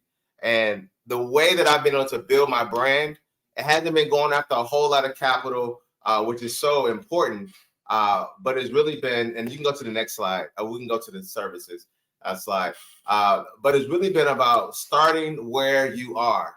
A lot of us are spending days and weeks and months on cool decks, days and weeks and months on talking to people about our business idea, months and years on trying to apply for capital for our businesses. And I can tell you that it's not as necessary to do if you're really trying to solve a problem in the industry. And I say start where you are. What does that mean? With someone who produces events, someone who educates and also does consulting, I couldn't just wait around for someone to give me my first opportunity. I had to go after it. And what does going after it means? So if I wanted to create a brand of technology and Web3 and all these emerging spaces in the lens of workforce, I had to create my own events. And that cost me a little of nothing to do so. And the reason why I created an event, because it serves as a multi-tier branding and outreach strategy. One, you create yourself as a subject matter expert. Two, you create a community around you of people that are interested in what you're doing or ability to contribute. Or three, able to mention your name in rooms once you're gone because of the event. The third part is that it's really good business development. So if you're trying to sell a product or sell a service, the best way to do it is to have an event to where you're actually pitching your idea, but also you create a platform from others to leverage that space as well. That way you're leveraging your social brand, your network, and also you're monetizing your relationships. The fourth reason for having outreach and events is the fact that it creates a presence in the community. Everybody's online, everybody is sending emails, everybody's on social media, but not everybody is out there in the streets really trying to create community or just awareness around their brand. And oftentimes, these events have generated cash clients, strategic partners, joint venture partners for me, notoriety in the press, as you see today with the video I shared, and also just awareness of what people are thinking, doing, and how they're moving in the industry. And sometimes these events can cost as little as $200. And I say $200 because you got to buy a couple of food, a little bit of food and some drink, some refreshments. And the venue can be a partner because you're driving traffic to that venue around business owners and leaders within your demographic or your discipline. So, that's one of my major branding secrets. But to get there, you have to drop your ego. And we say, what does ego have to do with building a brand and starting a business? Well, ego has a lot to do with it because if you're afraid of what people may think, if you're too self-conscious, if you're too aware of what is my classmates going to think of me now going into this new space, then you're limiting yourself. And so as you drop your ego, it's also important to understand that if you are pivoting into tech or going into a new discipline, you may be the least smartest person in the room to begin with, but eventually you'll be bringing your subject matter expertise and this new information of technology into this one space. And now you are a formidable opponent to any company or any firm. We talk about what is the subject matter expertise and how does that matter when you're pivoting or branding yourself into tech? Well, your subject matter expertise is truly what you're really good at, what you know well, like the back of your hand, right? I know education, I know community building, I know solving economic and social problems through programming, and also I know tech. And so because I was able to bring that dynamic of thinking with my left brain into technology, therefore I have an opportunity to create an agency that serves as a platform and as an organization that empowers, connects, and engages those within the technology community. The next thing that we're talking about is really providing value as you grow. And that goes back to the whole thesis of starting where you are. So if you are an organization, the way you provide value is finding where people have the problem that you're looking to provide a solution to. And sometimes it may come as a free opportunity or as a test or a beta test of your solution that you want to offer, so that one, you can get past performance, or you have references that can say, hey, this person has done an amazing job. Their company is stellar. Number two, you get some feedback as to, I think I'm a genius, but does the world really see my solution as a genius solution, right? And number three, you have the opportunity to really gain actually clients off of doing a free demo. And on the demo or the solution set, doesn't have to be the entire set, but it can be a preview or even services that you're offering at the basic level service, so that people can see what you're about, but also the work that you do. I tell you for sure, that has garnered me thousands of dollars in business by offering free services. If there's ever an opportunity for you to present at your local conference around tech, around whatever business vertical that you're aligned to, I'm telling you to do so. Get a lot of things from that, right? And we're talking about branding. So think about it. If the event is in let's say April 21st, and today is March 15th, one, you have opportunity to provide some thought leadership, but two, you have an opportunity to start branding yourself before the event happens.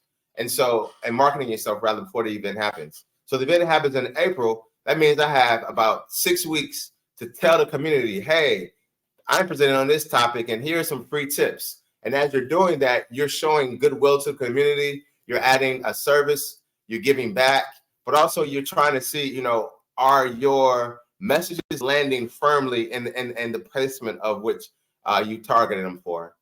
So when it comes to that, you're leveraging social media, you're leveraging all of your platforms. The thing about leveraging your platform is that we feel that as soon as we post something to our community, they're going to jump on it. And the interesting thing that I've noticed after pivoting at least 3 times in my career is that each of your friends' network, they brought on to you because you were a friend, not because of your business.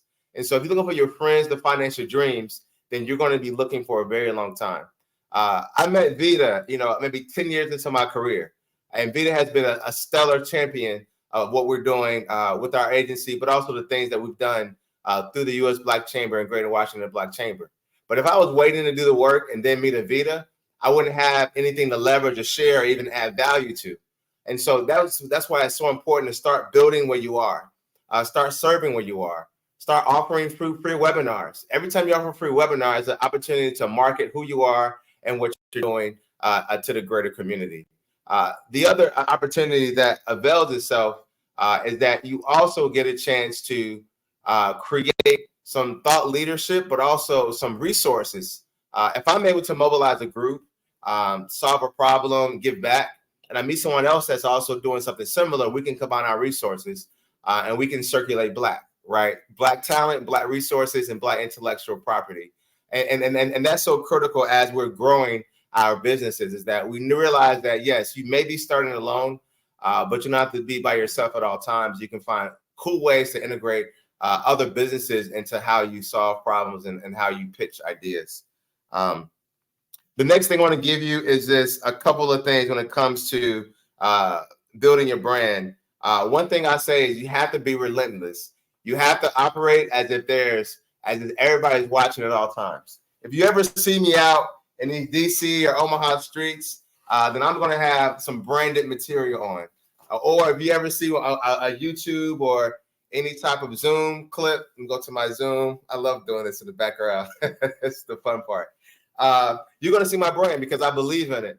I would rather wear my brand over any other Louis or Nike or anybody else because I understand the power of branding. And every time my energy is projected, I'm reinforcing whatever this brand is about. And so, as you are branding yourself, be very meticulous with the quality of content you put out. Don't overthink it, and don't allow perfection to delay progress. However, you want to put out a standard image a standard, a technical presentation every time you come in. What I do want to kind of give value to is, some tips for our digital people out here who are looking to integrate some of these tech tools. I'm a big proponent of large language models, which are the ChatGPTs and Bards. A quick tidbit as we get ready to wrap up is a way to leverage these AI tools is you can use these tools for branding and also for staff augmentation. As you see on the slide, we talk about AI business technology and how we look at integrating these services into businesses. Ultimately, we are advisors and telling you here's how you can use large language models like ChatGPT and also Bard AI, and lastly, Perplexity. Now, Perplexity AI is my favorite large language model. Perplexity cites your resources. It actually generates images and also give you other value points. Another tip is as you're using these AI tools like the Bards and et cetera, you can actually teach your tool how to respond to your business by uploading information and documents of your business into the AI tool and educating the tool on, hey, here's the business, here's our business model, here are our values, here what we believe in. So every time you ask the AI a question within that box, it's going to give you a very focused response. Another way that we support businesses is leveraging virtual reality for workforce development. As you're augmenting your staff with AI, as AI is becoming your press writer, or your comms team, your proposal writer, all these things, we also provide VR so that now you can standardize and multiply your ability to train people. How does that happen? It's very simple. We actually come in and we provide you with headsets, as you know, the VR headsets, and we actually put your training that you would give any new customer or any new employee. We place it into the VR experience to where now they have the same experience that all 100, 200, or 50 of your previous employees had. This is saving hundreds of thousands of dollars on training costs, but also it allows the experience to be gamified.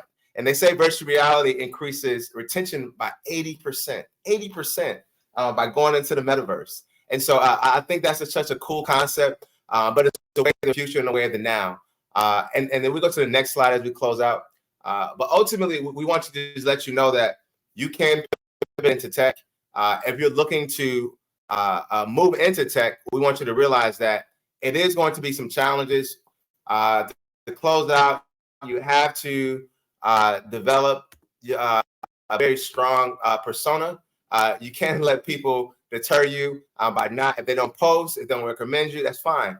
Go add another 100 people on LinkedIn. Go find another 5 people that's willing to listen to your business. The other piece is that you can start where you are. And starting where you are is very simple. It's about leveraging your thought leadership, your social brand to bring people together. You can bring 10 people together on a monthly basis, and that goes to 20 and 30 and et cetera.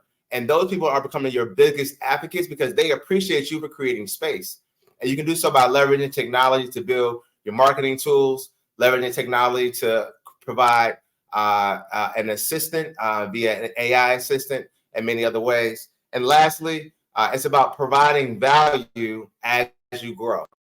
So as you're waiting for that big, check to come through from the bank or from your investor, in the meantime, you can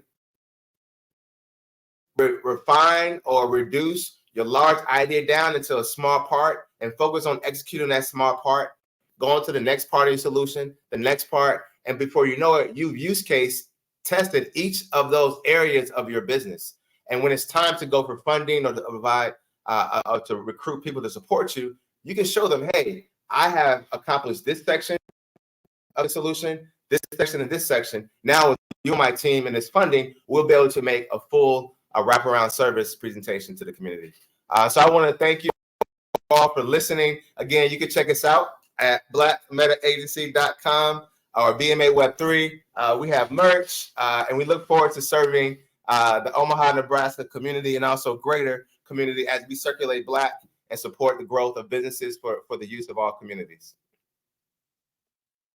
Where's my music, please? I love it. Wait a minute. You should see me in these notes. Howard brought his merch. You got all your tools. You got your QR code ready, man. You were ready today. I got to say this. We talked about being able to build capacity for businesses.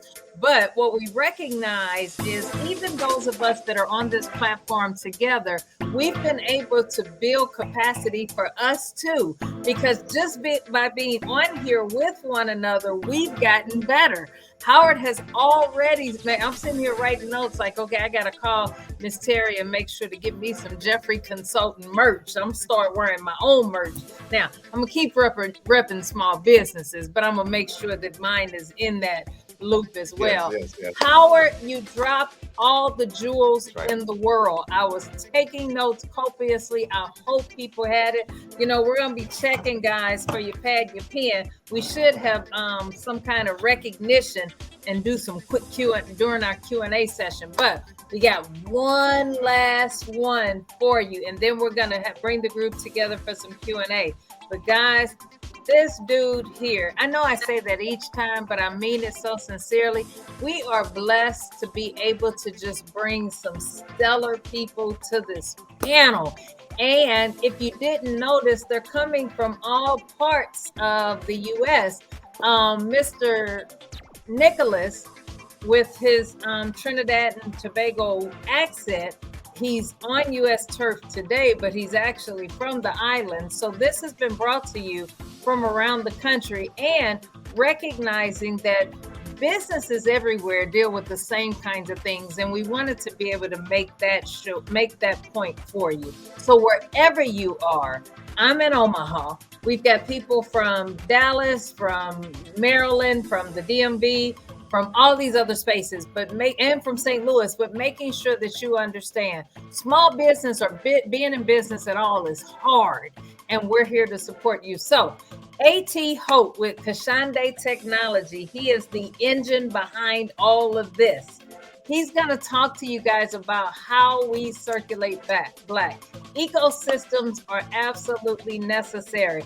So anybody watching this, we can't say, oh, that was just for the Black community or that was not for us.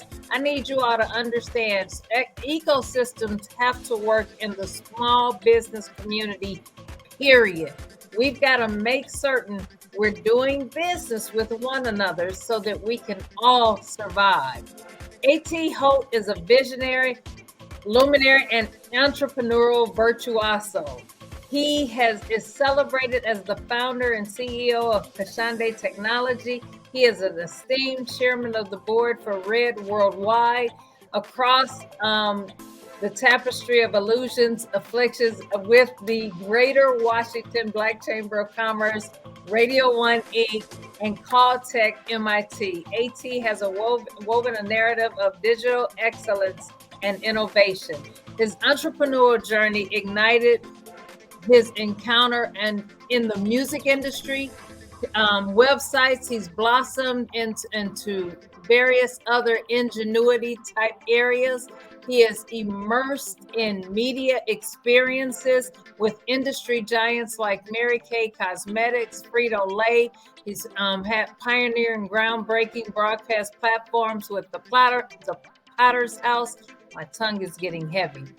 To empower you, AT's influence goes across diverse landscapes. I've got to say this, in addition to Circulate Black, he also was a great engine behind the Heartland Black Chamber and the Heartland St. Louis Black Chamber, which is how we met. He is a man that operates with excellence. His philosophy is one that he will give more than he ever gets because he is committed to seeing us all win. I want you to help me welcome to the stage none other than Mr. A.T. Holt as he will talk to us about Circulate Black. Hello, everyone. How are you doing? Welcome. I'm happy to be here. I'm happy that Veta has invited me. I'm happy to be on a panel with so many great business people nationwide, and I'm just blessed and delighted to be, and elated rather, to be able to bring you CirculateBLACK.com. So as we go forward, I wanted to say, what is CirculateBLACK.com? Or maybe I should ask the question, or maybe you're asking the question. Okay. Well, let me tell you this in about 30 seconds. Many of you have thought about it. Many of you have spoken about it. Some of you have acted on it. Now is the time to circulate wealth in the Black community, and we have the platform for it. Welcome to CirculateBLACK.com. What's inside Circulate Black? A business directory, business social networking, an online marketplace, and business crowdfunding, all in one place right at your fingertips. Log on to CirculateBLACK.com today and sign up for free. Let's all work together to circulate Black dollars among Black-owned businesses to build infrastructure and wealth in the Black community. So now you have a little bit of a subject on what Circulate Black is, and I'm going to dive into the platform a little bit just to tell you why it's important for us to have a platform like this, why we need to join, and why we need to do business with each other and help build infrastructure and wealth from within. So let me start off by telling you what's inside of Circulate Black. You heard it in the commercial. I'll dive into it a little bit more. So the first thing that you think about when you're coming onto a platform for your business is, how will people find you? So Circulate Black has a business directory in it. Joining the platform is free. So you jump inside and you make sure that you set up your business profile. Now, why is this important? People are looking for Black-owned businesses. They're looking for places to eat.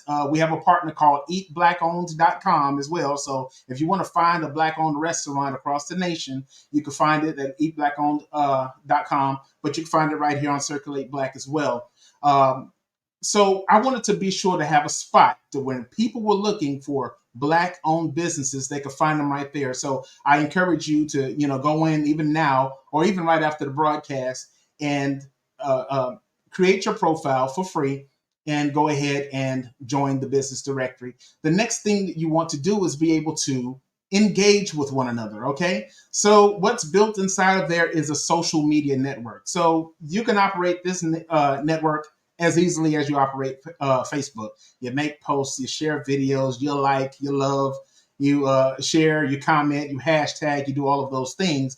But what I wanted to do was create a community that's by us, for us, so that we can engage and talk about what's happening in our community, and so that we can share with one another and do business with one another and actually just promote another one's business to say, hey, listen, if you like this, go check them out, So those are the things that I think that are great as far as us being able to come back together in the communication and not so much. I mean, we can do whatever we want with whomever we want, but let's not forget about us, because what happens is, as a part of diversity, equity, and inclusion, which is important, we kind of sometimes fall on the back end of that when we give out to everyone else. And we support every other minority. We support every other group. And then when things come back in the form of blessings or entitlements or funding or anything like that, normally we're the last one on the block to be considered. So what I wanted to do was establish a platform to where we could come together, we could talk about these things, we could pass information to each other, become a resource, become service providers for each other, with each other, barter, do sales, sell merchandise, just a whole community to where we're making sure that we are always putting our Black community first so that we can keep the money inside of our community. I mean, do you know that still today, after all of these years, our money leaves our community within 4 to 6 hours? 4 to 6 hours. So what does that mean, AT? What that means is, when we're buying and we're consuming goods, when we're purchasing, our buying power is still well over 1.4 trillion if it hadn't raised even more so, right? And who benefits from that? Just think about how much of that, if we made it to where we could benefit ourselves in that vein, just think about how much more we can grow from within and not having to count on give outs, handouts, entitlements, or anything of that nature. Imagine the amount of self-reliability we build when doing it. Imagine the children looking up to what we're doing. That's why I appreciate Arriel Biggs with Kidpreneurs, and also taking care of the mom bosses as well. There's some dad bosses out there as well. So I don't want to forget about you as well. But I wanted to make sure that everyone knew that there is a community, and we come together as a community to bring all of our resources together and claim everything. One guy that I watch, his name is you might know him. His name is Roland Martin.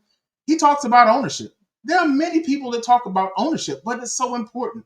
We're seeing the effects of not having ownership happen in Hollywood with not owning your own and producing your own material. Well, my platform, I want to encourage people to come together, build their own, own their own, and just kind of have a network of professionals, have a network of clients, consumers, customers who can give feedback.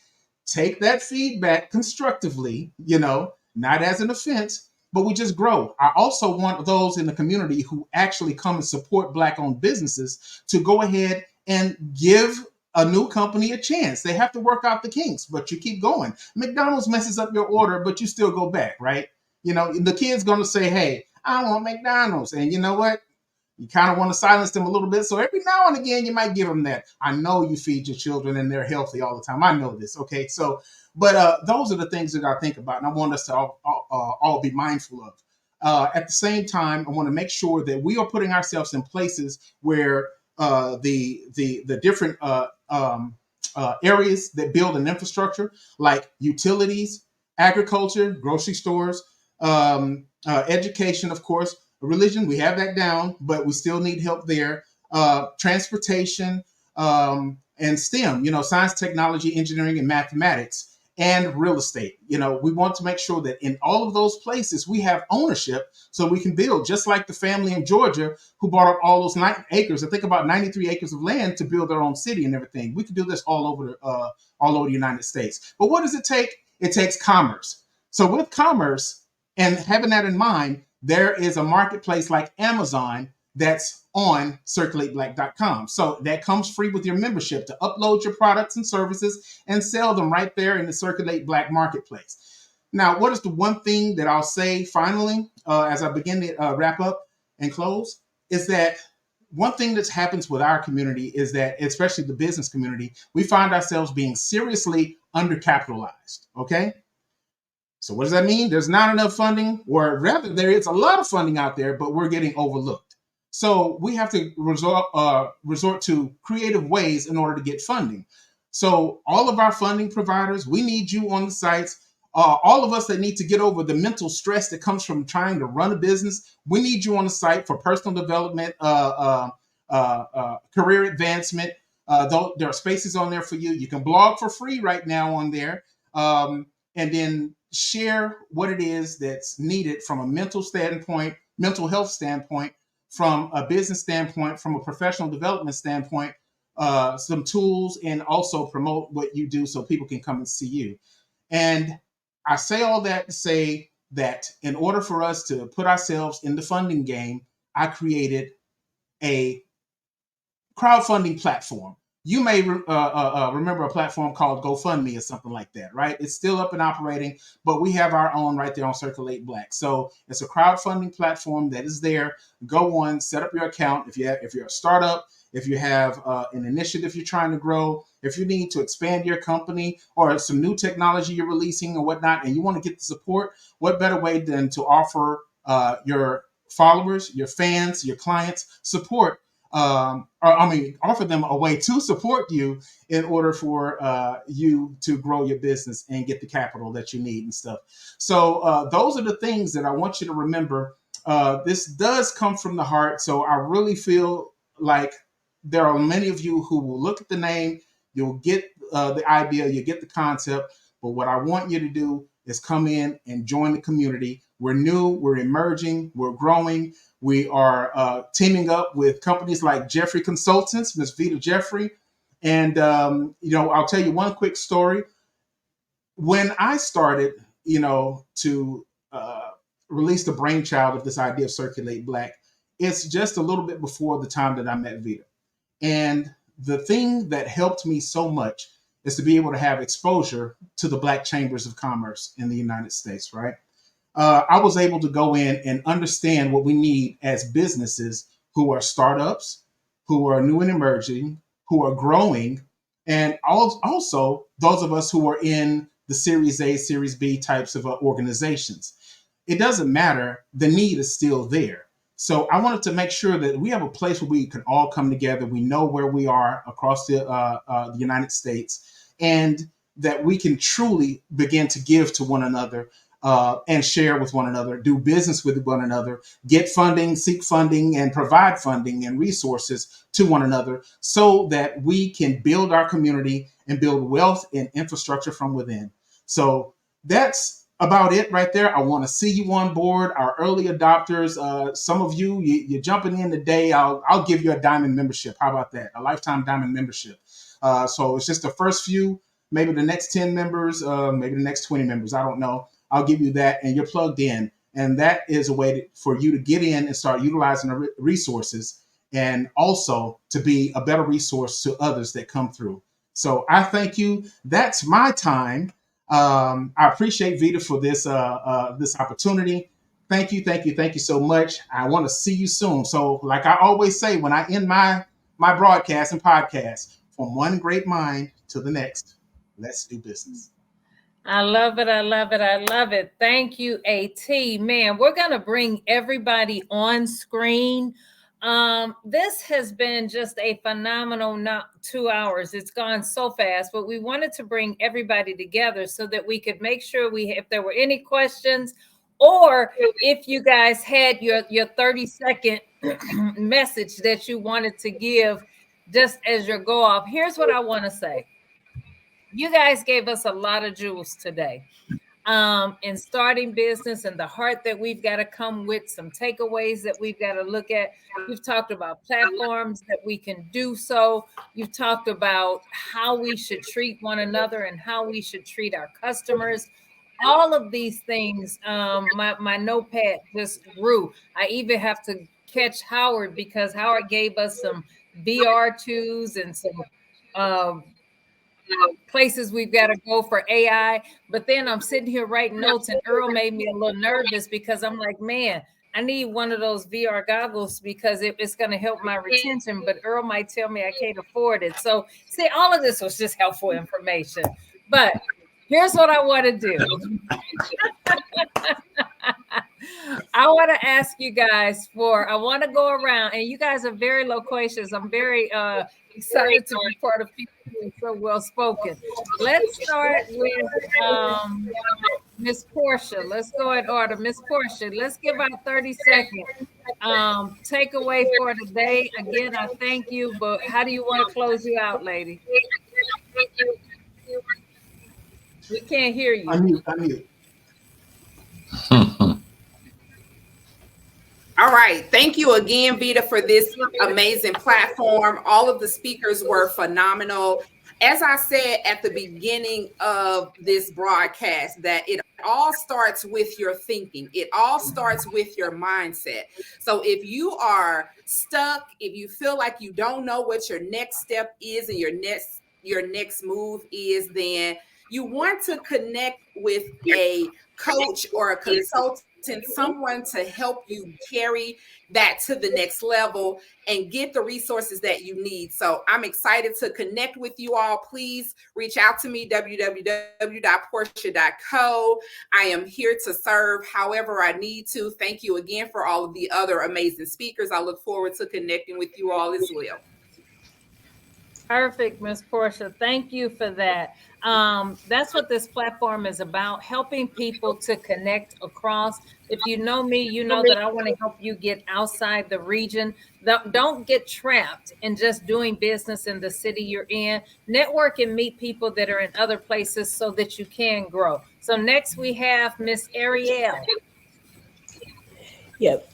I enjoyed everything. And what I want people to take away is knowing that as a parent, we are our children's first teachers. We can't send them to school and expect for the school to teach them about financial literacy. We can't send them to school to expect the school to teach them something that we should be teaching first at home. So my encouragement and my words that I really want you guys to hear, that you guys have what it needs. You guys have what it takes for your child to be successful, If you don't know financial literacy, plug into somebody that can teach you, and you teach your child at the same time that you're learning. And that's how we're going to truly create legacy and build generational wealth through generational knowledge that is passed down. I love it. How can they get in touch with you? You can go to my IG, YBK Day on IG. They can follow me there. And I really want people to take advantage of your YBK Day. So we'll be highlighting that some more, and making certain, because that's when you bring kids from around the country together to showcase their business. So we'll be making sure to celebrate that, share that information, and get that out there. So thank you, Miss Arriel. And I was trying to type and get your information in. Next, we have Mr. Roger.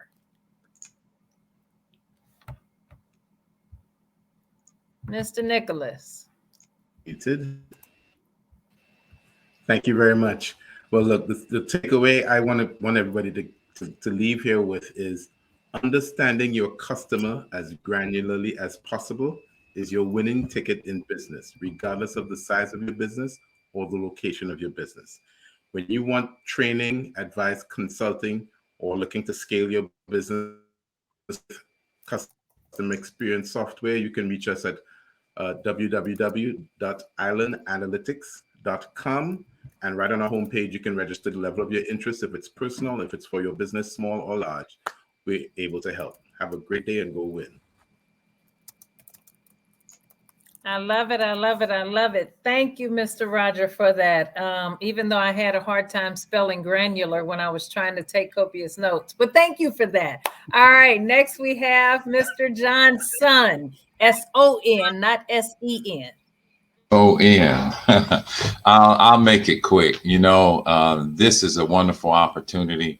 I mean, besides the work that I do with trying to help people make better decisions with their money, just the idea that we're bringing resources together to reduce that whole 6 degree of separation thing between ourselves, because in our communities, yes, we're limited in a particular area. And this is for all of us. I mean, we need to create a larger outreach from one another of trusted resources. So, when I hear AT speak about Circulate Black and just the idea of what Circulate Black means, he could probably do a whole presentation himself on just those words alone. So I am, a customer as well. So I'm interested in what he does and what he can do for me to circulate the message that I have to get out to people. And I hope that all of you on the panel would do the same thing. We all need to be a part of it. Thank you. I was trying to fix something and mess something up. So Tech, help me. I was trying to get that off. Earl, I like your words in that we all need to make sure that we tap into each other for that. And there is so much for us to learn from each other and how to keep growing and how to do what we do. So thank you for that. You still didn't tell me though how I can go make sure I can buy these VR goggles that Howard is up here showing. So we still gonna come back to that. I don't give advice generally. Howard had me I'm hyped about it. All right, with that being said, Mr. Howard John, I love saying your name. Howard, your energy is infectious. You gave us a mouthful. So what have we with these 30 seconds that we have? Yeah, these last 30 seconds, I want to focus on telling everybody, integrate into tech. I don't care if it's an AI marketing tool. I don't care if it's using ChatGPT or et cetera. That's step one. You have to be competitive. Number two, if you're going to get into this tech space or even start using these tools, drop your ego. Don't say, oh, I'm too old to do this, or I'm afraid, or whatever. You have to drop your ego in order to gain wisdom. And then lastly, do not wait for your friends to finance your business. You'll be waiting all day. Understand that your business will take new fans and new friends of your business that are also maybe also friends of you. And lastly, circulate Black. One of the best ways to scale your business through branding is host your own event, but also try to work with other, minority vendors. So now you all are leveraging your resources in order to scale and to create presence in the marketplace. Thank you so much. Man, thank you. You all see, I'm trying to do all this writing. That's how I remember. But do not wait for your friends to finance your business. All right, Mr. AT, your 30 seconds. Very good. Thank you all. Welcome to CirculateBLACK.com. Anyway, so yeah, I'm happy to be here, and some of the takeaways I take from this is about investing in technology, investing in your mindset, investing in preparedness, investing in moving forward, taking the step forward, making the move and learning as you go along. And also bringing the community with you as you go along, as you learn, share with the other community. And of course, Circulate Black is a platform for you to do that, whether it's just by the directory, by social media networking, by the marketplace, selling online, or by a GoFundMe platform, and all of the other tools that are included within. So I welcome you guys there. I'm here for your help. Thank you so much. Appreciate you. I love it. Guys, thank you so much again. This platform was built so that we could help people reach beyond borders. It's so important for us to not feel like we're alone as we take this ride and this walk into being in business. We absolutely have to make sure that we bring people along with us. We can't walk the business world and be selfish. We'll always give more than we get. But if we give, we absolutely will get. So do business with one another, help to grow small businesses. Don't be ashamed of doing so. Refer one another. The other thing I want to close with is have a sharp memory. You stumbled your way through this and you learned while you worked. We are not hustlers. We are business owners who've earned the right to showcase our talents, our products, what we have. Find a way to go create a need, go fill the need that's out there in your business, but do so bravely and do so with excellence. Go make certain to refer one another, have sharp memories. Some of us did start janky. That's my word, and I got to put it out there. But don't continue to operate janky and don't hold on to how people were when they started. All of us have had to grow, and all of us want and are doing better. So make sure that you go share, promote. And then Howard told us to make sure that we pivot and then pivot some more. I thank all of you that have joined me today. I thank you for taking time. Hope you took copious notes. Go do this thing. Make sure that you help someone get better. And I'll see you next time as we create this platform for all of us to grow wealthy together. Bye.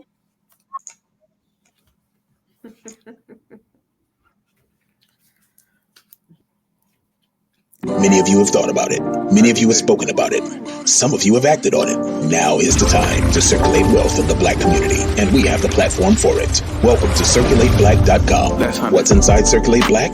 A business directory, business social networking, an online marketplace, and business crowdfunding, all in one place right at your fingertips. Log on to CirculateBLACK.com today and sign up for free. Let's all work together to circulate Black dollars among Black-owned businesses to build infrastructure and wealth in the Black community.